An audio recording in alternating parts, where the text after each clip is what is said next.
kenapa kalian main air? Kan saya Kak, iya Kak. Dia duluan. Lalu kenapa kerannya hidup? Tapi tadi pas kami kesini emang sudah hidup. Kalau kerannya hidup, kalian matikan, bukan kalian mainkan. Udah deh kami matikan.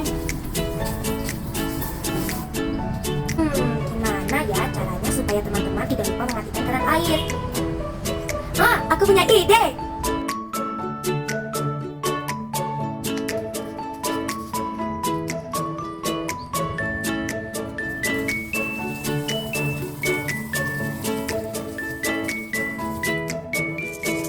Nah teman-teman, ayo hemat air dari sekarang. Matikan keran air jika tidak digunakan lagi.